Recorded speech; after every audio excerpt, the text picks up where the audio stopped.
Hello ഇതെങ്ങടാ? ഞാനൊന്ന് road cross ചെയ്യാൻ. അപ്പൊ റോഡ് ക്രോസ് ചെയ്യണ്ടെങ്കിൽ ഇപ്പോഴും അറിയില്ലല്ലേ? എന്ത്? നമസ്കാരം, എൻ്റെ പേര് Vijeesh, assistant motor vehicle inspector RTO enforcement Malappuram. ഞാൻ നിങ്ങളുടെ മുന്നിലേക്ക് വന്നിരിക്കുന്നത് ഒരു ചെറിയ റോഡ് സേഫ്റ്റി സന്ദേശവുമായിട്ടാണ്. നിങ്ങൾ റോഡ് ക്രോസ് ചെയ്യുന്ന സമയത്ത് പരമാവധി സീബ്ര ലൈനിലൂടെ ക്രോസ് ചെയ്യാൻ ശ്രമിക്കുക.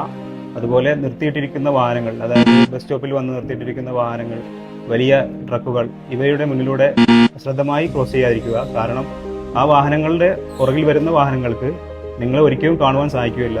അതുപോലെ അതിലുള്ള ഡ്രൈവർമാർക്കും അവർ ഉയരത്തിലായതിനാൽ നിങ്ങൾ അവരുടെ ബ്ലൈൻഡ് സ്പോട്ടിലാണ് വരുന്നത്. അതുകൊണ്ട് നിങ്ങൾ വാഹനം ക്രോസ് ചെയ്യുന്ന സമയത്ത് നിങ്ങൾ ഒരിക്കലും മുന്നിലുണ്ടെന്ന കാര്യം അറിയാതെ വാഹനം എടുക്കുകയും നിങ്ങൾ അപകടത്തിൽപ്പെടാനുള്ള സാധ്യത കൂടുതലുമാണ്. പരമാവധി നിങ്ങൾ സീബ്ര ലൈനിലൂടെ മാത്രം ക്രോസ് ചെയ്യുക. അല്ലാത്ത സാഹചര്യങ്ങൾ നിങ്ങൾ ചെറിയ വാഹനങ്ങളുടെ മുന്നിലൂടെ, അതായത് മോട്ടോർ സൈക്കിൾ, ഓട്ടോറിക്ഷ, ചെറിയ കാറുകൾ എന്നിവ മുന്നിലൂടെ മതിയായ സുരക്ഷാ മുൻകരുതൽ, അതായത് വാഹനം നിർത്തുന്നതിനുള്ള നിർദ്ദേശം കൊടുത്ത് നിങ്ങൾക്ക് ക്രോസ് ചെയ്യാവുന്നതാണ്. പരമാവധി സീബ്ര ലൈനിലൂടെ ക്രോസ് ചെയ്യുക. അല്ലാത്ത സമയങ്ങളിൽ ഇത്തരം കാര്യങ്ങൾ ശ്രദ്ധിക്കുക. അപ്പോൾ എല്ലാവരും ഈ സുരക്ഷാ മുൻകരുതൽ എടുക്കുക. കൂടാതെ എല്ലാ ട്രാഫിക് നിയമങ്ങളും എല്ലാവരും പാലിക്കുക. സുരക്ഷിതമായ ഒരു ശുഭദിനം നേരുന്നു. നന്ദി, നമസ്കാരം. ഇപ്പൊ മനസ്സിലായില്ലേ?